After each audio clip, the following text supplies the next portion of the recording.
I ghosted my cheating girlfriend on her birthday after leaving behind a single note that says, "I know what you did." Most of our relationship we spent living together. We lived in 3 different countries together, about 3.5 years. We managed long distance the rest of our time together. The last time I saw her, it was for her mom's birthday. I had a great relationship with her family. A band of mutual friends and I traveled together to their hometown. It was a 3-day visit.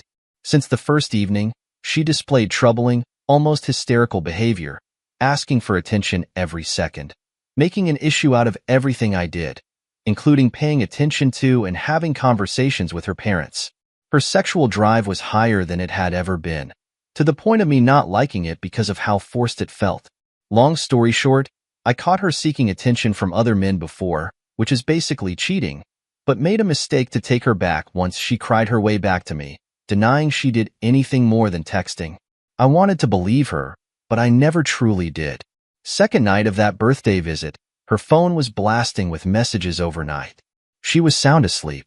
A guy who she supposedly blocked. Password changed. I pack my stuff. Leave a single message. I know. I leave the apartment. I head straight to the airport and fly home. I never spoke to her again. God knows she tried. Never. It's been 7 months. I am single and at peace now. Let's see some top comments. Brute Truth says, smart decision. The Opie replies, it wasn't easy. Messages and calls came my way, but I thought I should focus on myself this time, truly, and never responded to any of them. It was a good decision. If this means anything to any of you, yes, you feel like ish for a long time, unattractive, low self-esteem or whatnot. But once you disconnect from your emotions a bit and start healing, rationality kicks in and you start having fun being alone. I barely talk to anyone in detail. Of course, I talk to my family. Wellman81 says, good for you, Opie. That's called having self-respect and dignity. Next time, though, when they display red flags of being a possible cheater, drop them immediately. Edit to add. Red flags include, but not limited to 1. Male friends they are too close to and party with. 2. Unwarranted contact with exes. 3. Flirting and constantly making eye contact with other men. 4. Calling your boundaries too controlling. 5. Having lunches and drinks alone with male coworkers. 6. Refusing transparency and being secretive with devices. Reactor 8001 wants to say, an ex of mine met almost all of the red flags criteria you posted and more. One was when I was organizing my storage to head to my parents' place. She threw out all of my letters and other stuff from previous girlfriends. Ones that treated me way better than she did, I might add. Her hypocrisy was evident in that she could get rid of my stuff yet still keep stuff and be in contact with her previous guy. I openly told her I didn't like it, but I wasn't going to stop her. Just be open with me is all I ask. Well, she started sneaking around behind my back. I wasn't dumb and knew. I just had no hard evidence to call her on, but there is always tells if you pay attention. When I did, I turfed her to the curb. She then claims I was controlling. I never stopped her from doing anything, which was her way of demonizing me to make herself feel better because me not liking her, talking and seeing her ex is controlling in her eyes, but her turfing all my stuff, telling me I can't drink soda anymore and try to take over control of my home is not. Alright, let's go to the second cheating story. This is my first post, but found this sub helpful in the last year, knowing I'm not alone. It has been 1 year since my life was flipped upside down. Here is my story. My ex and I met in 2008 in our early 20s. Our lives together had some great times and rough times, but I was with her through all of it and never wavered.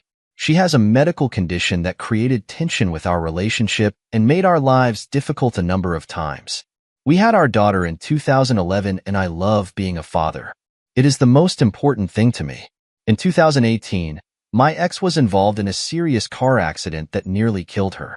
I was with her while she was in the hospital for a month and the years after while she rehabbed. D-Day, March of 2022. She told me she was going to stay with a friend who was in town for the weekend. I encouraged her to go have fun. She was texting me while she was out, but it wasn't with a friend. She was with her affair partner. Her friend that she was allegedly with had unfriended me on social media that weekend, and that is when I became suspicious. When she returned home Sunday morning, she was acting very strange, and said she had to take one of our dogs to the dog park. She started a load of laundry and left.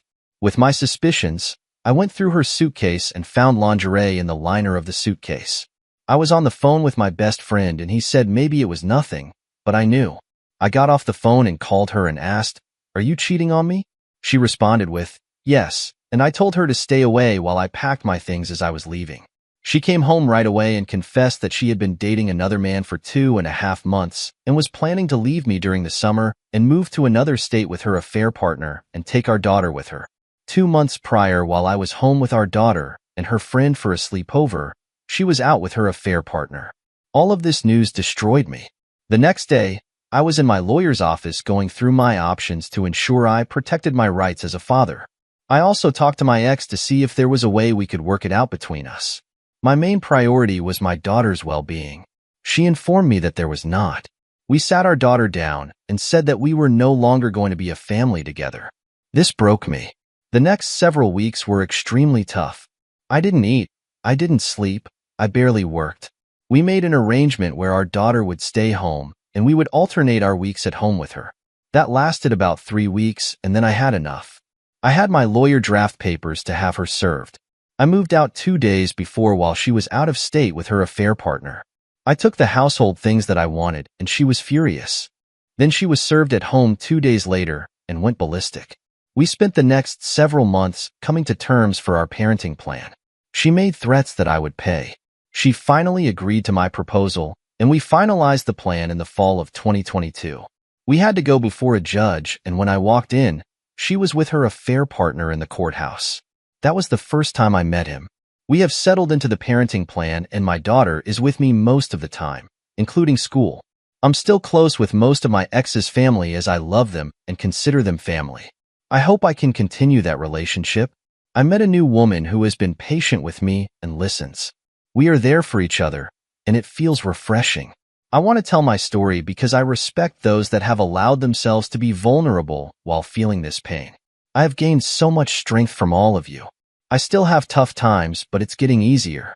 I hate being a part of this club, but thankful I'm not alone. Take one step at a time. We will all get through this. Here for those that need someone. Let's see some top comments. JM Legend 22 says, "Good on you. Glad you got your daughter. Some people are just so defeated when someone cheats and they forget to protect their child. You are proactive. I commend you for it. Hope the new relationship works out." Irish Wave wants to say, "Ugh, saw this all the time when I worked at the supermarket. The amount of customers who just thought they could yell at younger and or thinner people using the few drivable carts we had because they don't look like they need it. Wish I could have responded with what I was thinking and know it wouldn't cost me my job. Alright, let's go to the last cheating story. I am going on a date after 5 years. March 14th, 2023. I, 35, am going on a first date after 5 years. I am not a prude or anything. Before this, I used to be married. My ex and I have been married for 7 years. It ended because he cheated on me with a colleague of his. I only found out because that colleague's husband, Sam, 37M, told me the truth. Sam had a suspicion that his wife was having an affair. So he hired a PI and looked me up. He gave me the evidence of my husband cheating. I was devastated to say the least. I sacrificed a lot for this man. I moved out of town because of his job. He said he wasn't ready to have kids. I was okay with it even though I wanted them.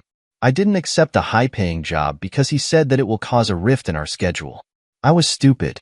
His cheating was like a last straw for me because I had done enough for this man, and all I got was dishonesty and infidelity. He wanted us to reconcile and really broke it off with a fair partner to work on our marriage. But I denied. This was a deal breaker for me. The divorce was messy. Sam's was messier than mine because they have a 4-year-old daughter together. But he sorted it out and got full custody. It's been a year since we've both been divorced. During the separation period, Sam and I talked a lot. We were going through a tough time, and only we can help each other. I saw him as my friend until we both started developing feelings for each other. I did the smart thing by telling him the truth. He also said he feels the same way about me. We both agreed we would not do anything until the divorce is finalized. After the divorce was finalized, we talked and came to a middle ground that we will not date immediately. Rather, we We will sort things out about our life and go to therapy. For 1 year, we will have a minimum contact, and if after a year we still feel the same way, we will go on a date. It's been a year now. I've been doing better than before. I went to therapy and sorted things out. Mostly, but there is room for improvement. Sam called me yesterday and asked me out on a date. I don't know why I felt like a teenager. The last time I went on a date was 5 years ago with my ex-husband. I did ask him then to take me out, or even asked him out on a date, but he would make some excuse every time, so I just gave up. I said yes to Sam. I once thought that after a year he would realize that he had no true feelings for me, but he does. He remembers our promise. It feels so nice to be seen and appreciated once in my life. It is so nice to feel alive again. I spent my youth on a man who only gave me the short end of the stick. But I don't know. I am hopeful with Sam. I know I am past my window of having a child naturally. I am in my mid-30s and know that the dating world will be much more cruel to me. But I am hopeful for the first time it will be good. I will go out tonight. I am wearing my favorite red dress that I haven't worn in years. Maybe wear some makeup and do my hair. I am excited. Wish me luck. Update on the same post. Well, he canceled the date because his daughter, Anya, had a high fever. I was a little sad because I was looking forward to it. I asked him if I could bring some soup for Anya. He was hesitant at first but said I could. I have met her once before. She is a good kid but sometimes can be very active and mischievous. I guess it's normal for a kid. I brought some chicken and vegetable soup. Sam wasn't kidding when he said she had a high fever. That poor girl was shaking. Sam fed her the soup and medicine. Then we had dinner at his place. I know it's not the type of date I expected, but I enjoyed it. We talked a lot about things we did in a year. He told me something serious, that he will always see Anya as his #1 priority. He loves her, and he doesn't expect me to uplift the burden of motherhood if I don't want to. He knows being a step-parent can be difficult. I said that is okay, but we need to date ourselves first before making any further decisions. He also promised that he will take me out to dinner next week, so I might make an update. I had sex with the other betrayed spouse. March 18th, 2023. I made a post here earlier that I got cheated on by my ex-husband. He had an affair with his coworker, which I came to know because the coworker's husband told me. I divorced my husband a year ago. The other betrayed spouse, Sam, and I developed feelings for each other and decided we would wait for a year to see if we still wanted each other. He asked me out on a date after a year, and I was excited. If you saw my last post, you would see I made an update that the date didn't happen because his daughter got sick. Well, he asked me out on a date last night again. He says I deserve a proper date that he had promised a year ago. I asked if his daughter was okay because she was sick. He told me his daughter was doing much better now. Currently, she is with his sister because they are having a cousin slumber party over there. I said okay. He took me out to a restaurant. He checked up on his daughter a few times to make sure she was okay. I loved seeing him being a caring father, but he put too much attention towards me also. He complimented me and I blushed. It felt really good to be seen again. My ex stopped doing that a long time ago. He said I was beautiful, and he has been dreaming about this date for a year. I did too. We talked about our lives, our childhood, our school. We also talked about our exes, but mostly it was just us discussing what we did in the past year. I don't know what was happening. I felt this huge flush in me whenever he would lean forward to whisper something in my ear. I felt like a teenager again. We decided that we would take things slow, but I was really tipsy and so was he. I initiated a kiss between us. He kissed me back too. Then he took me to his apartment, and we started making out again on his couch. He suggested that we should take it to the bedroom because it was more comfortable. From that moment, we took each other's clothes off and yes, we had sex. I can't tell you how mind-blowing it was. Maybe because I haven't had sex in the past 5 years. I mean, my ex and I did it, but it just felt really robotic. But with Sam it was different. It was more intimate and passionate. He would praise me in between by saying that he loves my body and he has been waiting for this ever since he saw me. That it is way better than he had imagined it would be. I would agree. After learning my ex cheated on me, I had some self-esteem issues. I thought that he just got bored with me because I wasn't good enough. But after being with Sam, it gave me a boost of confidence. I know we aren't supposed to hook up on the first date, but I don't know what came over me. Maybe it was the alcohol, or maybe it was because we had so much pin-up emotions over the last 1 year. Maybe it's both. In the morning we talked about it, that we still wanted to take things slow, that we should get to know each other and build a trust first, but we do not regret what happened last night. I asked him about what he meant that he waited for me since the moment he saw me. He was a little embarrassed and said that he was already checked out of his marriage when he discovered his wife's affair. He just didn't feel that love anymore. When he saw me at the restaurant, he said he fell for me, that I gave him a little hope. But he was still unsure because he was already in a roller coaster of emotions. He decided to wait because it is silly to make a move based on his infatuation. Plus, he didn't know if I felt the same way. At last, we decided we would take it slow. He said that he doesn't want to officially introduce me to his daughter because he needs to be sure this is going somewhere and hopes it is in the positive direction. What can I say? I was really flattered. I don't know if we will last or not, but I am really hopeful for the future. Sorry for making this into my personal diary. Take care. Let's see some top comments.